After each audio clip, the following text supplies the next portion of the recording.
मुख्य चुनाव आयुक्त और चुनाव आयुक्त की नियुक्ति का मामला उलझता ही जा रहा है। दरअसल सुप्रीम कोर्ट के चीफ जस्टिस संजीव खन्ना ने इस पूरे मामले से खुद को अलग कर लिया है और अब इस पूरे मामले के लिए अलग बेंच का गठन किया गया, जिसकी सुनवाई 6 जनवरी से शुरू होगी।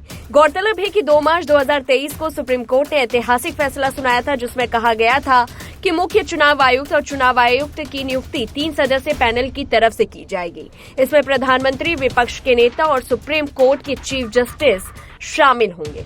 सुप्रीम कोर्ट की 5 सदस्यीय बेंच ने यह फैसला सुनाया था। इसमें वर्तमान चीफ जस्टिस संजीव खन्ना भी शामिल थे।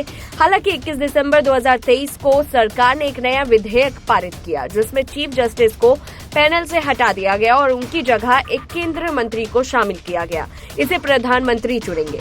केंद्र सरकार के इसी फैसले के खिलाफ सुप्रीम कोर्ट में कांग्रेस कार्यकर्ता जया ठाकुर ने याचिका दायर की है। कांग्रेस ने केंद्र के इस नए कानून को सुप्रीम कोर्ट के फैसले का उल्लंघन बताया था।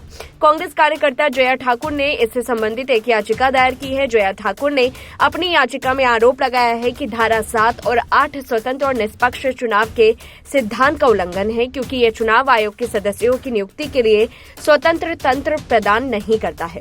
महाराष्ट्र में हुए विधानसभा चुनाव से जुड़े गंभीर मुद्दे को लेकर कांग्रेस के प्रतिनिधि मंडल ने आज चुनाव आयोग से मुलाकात की। इस दौरान कांग्रेस नेता अभिषेक मनु सिंघवी ने कहा कि हम लोग विस्तृत और व्यापक रूप से चर्चा करके आए हैं।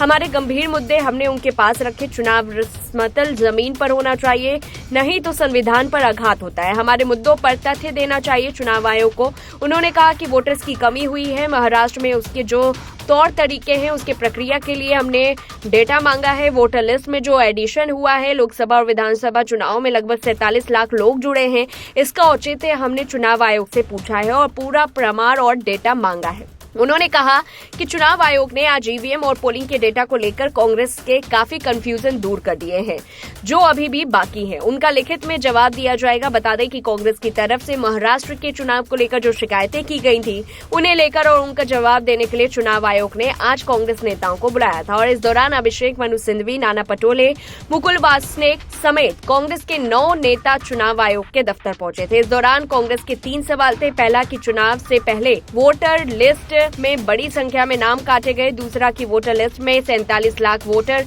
किसी आधार पर जोड़े गए। और तीसरा, वोटिंग के बाद शाम में चुनाव आयोग ने पोलिंग का जो डेटा जारी किया, उसमें और रात 11 बजे जारी किए गए डेटा में 76 लाख वोट कैसे बढ़ गए।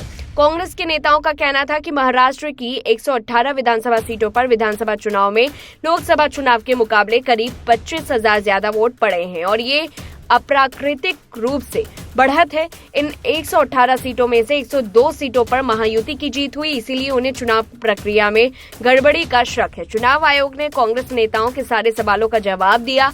मीटिंग के बाद अभिषेक मनु सिंघवी चुनाव आयोग के जवाब से संतुष्ट नजर आए। उन्होंने कहा कि बातचीत अच्छी हुई है। चुनाव आयोग ने कुछ सवालों के जवाब भी दिए। पूरी रिपोर्ट को लेकर के आपकी क्या कुछ राय, कमेंट बॉक्स में बताएं।